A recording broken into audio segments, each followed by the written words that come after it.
Hey, welcome to our open house 2024.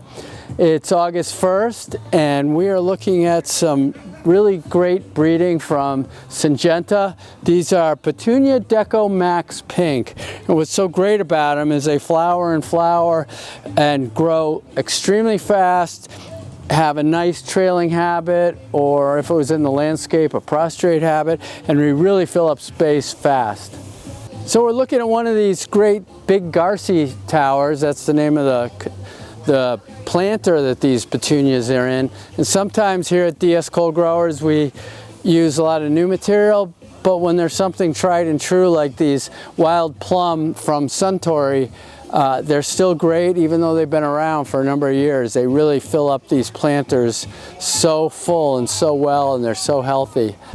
Here's a new gazania called Sun Carpet, and you can see it's just full of flowers, and in the sun, it just loves the sun.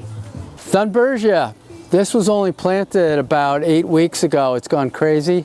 You can see how full it is. It's got a yellow and an orange variety in here. They're just such a good, fast-growing product for our customers. So here we are in front of a nice bed of Petunia Deco Max Pink again. But what I want to really show you is this Eupatorium, such a fast-growing component plant. And it's not new, it's just new for us. We haven't had it before this year. Eupatorium. We're in front of Treasure Island sweet potatoes, so we have the benefit of all this nice growth. It's quite vigorous and nice. And besides that, because they were bred at the Louisiana State University, they've been bred to have different colors inside the roots. So we have some purple and orange, just different colors. And the other benefit is the fact that all these sweet potatoes are eaten quite often in Asia. On the leaves themselves are sauteed. They make a very nutritional meal, I'm told, and we have some nutritional data if anyone's interested. Nice. This may look like a grass, a variegated grass, but it's really a chlorophytum, otherwise known as spider plants. So you can see the flowers are very similar to what we normally think of as a spider plant, but these don't produce pups. They just divide and divide to make these clumps, as you see, and are a great accent plant for pots like this, and they're in full sun. Another great variety that's not new is Begonia Dragonwing Red. It's the most popular of the dragon wings, and I highlight it because it's one of those begonias that can take sun or shade. The Westhoff Crazy Tunia line offers some real interest to different growers, and we found that this Lighthouse Pink has been a really good performer this year, as well as the Cosmic group. So we're looking at some big patio Gerbera from Hilverda Florist, and these are tough to beat. They got absolutely huge, beautiful flowers. And at the same time, the most garden-friendly types are the Garvinias, and you can see that Garvinia breeding has produced larger and larger flowers, so they put on quite a show, and they'll keep blooming all summer.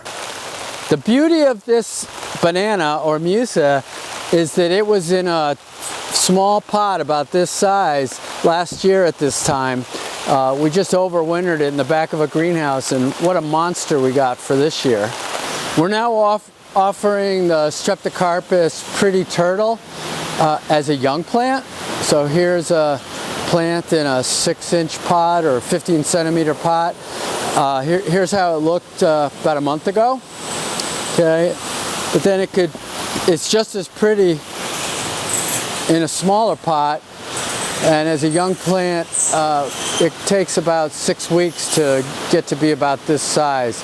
Flowers often come in the fall, but it's really sold for its great foliage, and it is in the African violet family. We concentrate on Rex begonias here. We have many different varieties.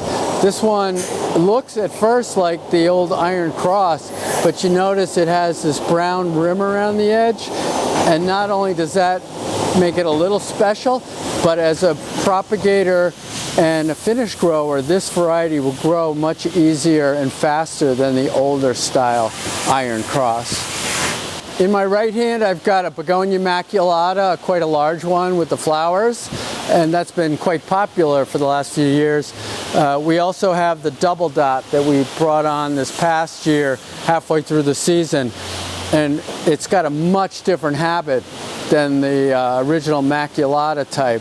So on top of this, we have Black Forest that has a little more red in the leaves, and a few other begonias to add to this new fad in more cane type begonias. We now offer epiphyllum as young plants. You can see the assortment. There's about 4 different varieties available. Citronella has turned into a good item.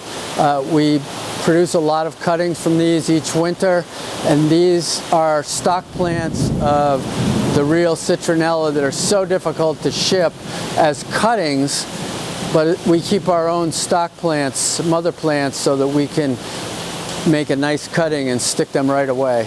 This year we've jumped in with Delospermum, and we've got 3 different series here. We have these very small sun diamonds types that are great for normal pots or small planters.